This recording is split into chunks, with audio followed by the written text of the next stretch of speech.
السلام علیکم فرینڈس. تو آج ہم بتانے جا رہے ہیں حضرت ابن عباس رضی اللہ تعالیٰ عنہ کا قصہ، ان کے بارے میں، ان کی نصیحت کے بارے میں. تو ویڈیو کو پورا سنیں اور شیئر بھی کریں. اور سب سے کہنا چاہوں گی کہ آپ جو ہے حضرت محمد صلی اللہ تعالیٰ علیہ وسلم، آئی لو محمد، آئی لو محمد، آئی لو محمد. جس کو جو کرنا ہے، جس کو جیل بھیجنا ہے کر دیں. لیکن ہم لوگ جو ہے محمد صلی اللہ تعالیٰ علیہ وسلم کی امت ہیں. ہم لوگ ڈرتے نہیں ہیں، کیونکہ اس قابل ہمیں بنایا ہے ہمارے پیغمبر نے کہ ہم ان کے خلاف کچھ بھی برداشت نہیں کر سکتے ہیں. تو حضرت ابن عباس کے بارے میں جو ہے ان کے بارے میں بتاتے ہیں کہ وہبہ بن منبع کہتے ہیں کہ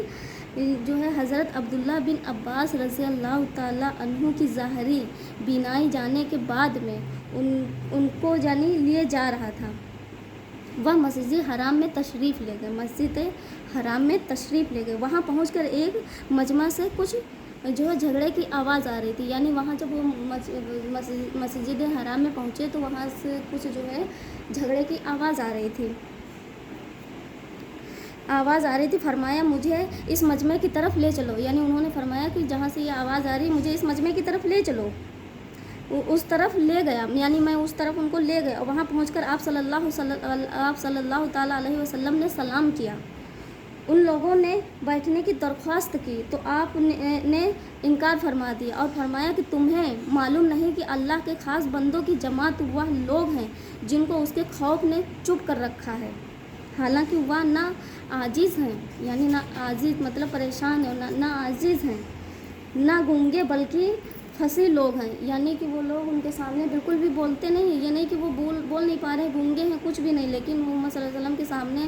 جو ہے وہ بالکل گونگے، بالکل چپ، بالکل خاموش بیٹھے ہوئے تھے. بولنے والے ہی سمجھدار ہیں، مگر اللہ تعالیٰ کی بڑائی کے ذکر نے ان کی عقلوں کو اڑا رکھا ہے. ان کے دل اس کی وجہ سے ٹوٹے رہتے ہیں اور زبانیں چپ رہتی ہیں. اور جب اس حالت پر ان کو جو ہے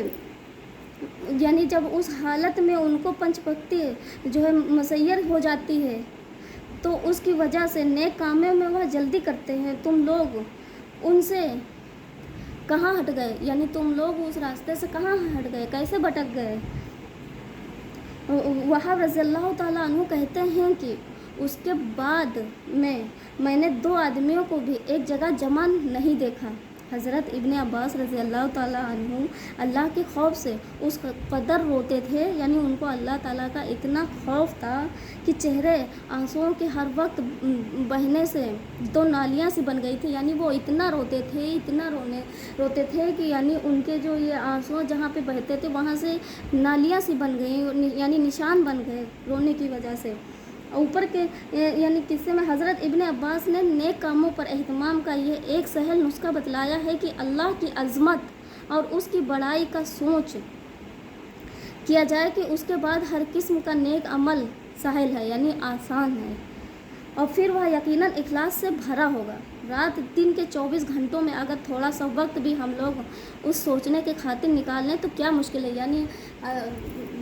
دن اور رات میں ہم لوگ اتنا وقت جو ہے اللہ تعالیٰ کو یاد کرنے میں تھوڑا سا وقت اگر نکال لیں تو ہم لوگ کیا مشکل ہے. سارے کاموں کے لیے ہم کو ٹائم مل جاتا ہے، ہر چیز کے لیے ٹائم مل جاتا ہے، لیکن اللہ کو یاد کوئی نہیں کرتا ہے. اس کے لیے کسی کے پاس ٹائم ہی نہیں رہتا. نماز پڑھنے کے لیے کسی کے پاس ٹائم ہی نہیں رہتا. ہر چیز کے لیے ٹائم رہتا ہے. آج نہیں کل پڑھ لیں گے، آج نہیں کل پڑھ لیں گے. یہ کل کبھی آنے والا نہیں ہے، کیونکہ ہمیں جو کرنا ہے وہ آج کرنا ہے. اگر آج نہیں کریں گے تو وہ کل کبھی نہیں آئے گا. جو بھی کرو وہ آج کرو. یعنی تبوک کے سفر میں قوم سمود کی بستی پر یعنی وہ گزر ہوئی جب،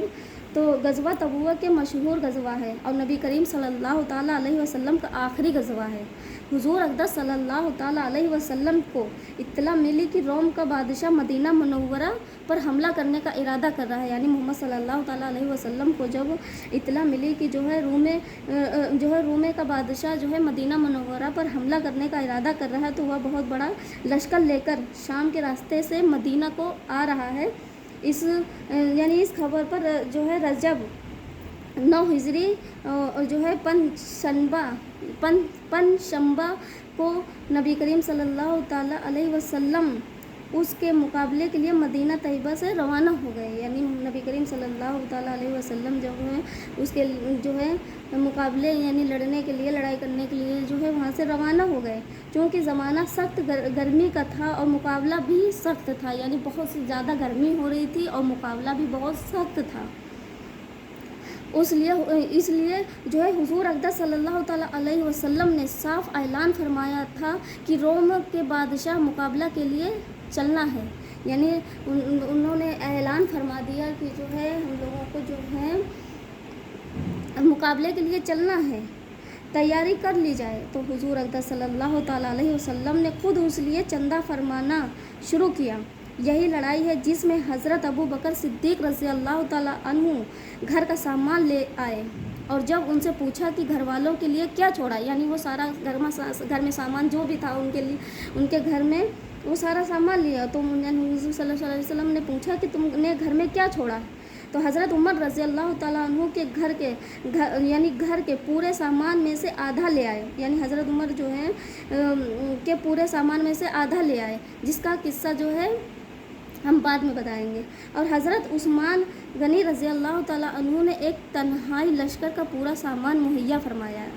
اور اسی طرح ہر شخص اپنی حیثیت سے زیادہ ہی لایا، یعنی جس کے پاس جتنا تھا وہ اپنے حساب سے تھوڑا تھوڑا کر کے سب لوگ لے آئے۔ اس کے باوجود چونکہ عام طور سے تنگی تھی، اس لیے 10 آدمی ایک اونٹ پر تھے، یعنی 10 آدمی جو ایک اونٹ پر تھے کہ نبوت جو ہے بنوت اس پر سوار ہوتے تھے، یعنی 10 آدمی ایک اونٹ پر جو ہے سوار ہوتے تھے۔ اسی وجہ سے اس لڑائی کا نام حبیش جو ہے اسرتو، تنگی کا لشکر بھی کہا جاتا ہے، یعنی اسی لیے جو ہے اس لڑائی کا نام تنگی کا لشکر بھی کہا جاتا ہے۔ یہ لڑائی نہایت ہی سخت تھی کہ سفر بھی جو ہے دور کا تھا،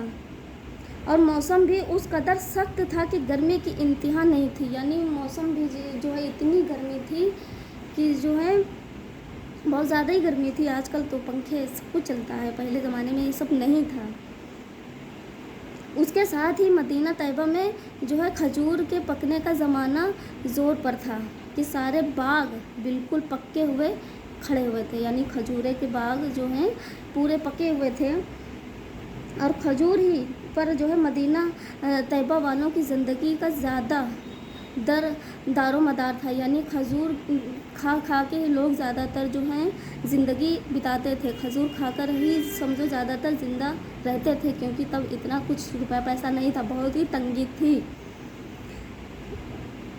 کہ جو ہے سال بھر کی روزی کے جمع کرنے کا گویا کہ یہ زمانہ نہیں تھا کہ وہ سال بھر کی روزی جو ہے جمع کر کے رکھ لے، وہ آج لائے آج ہو گیا، آج لائے آج ہو گیا، پہلے کا زمانہ ایسا تھا۔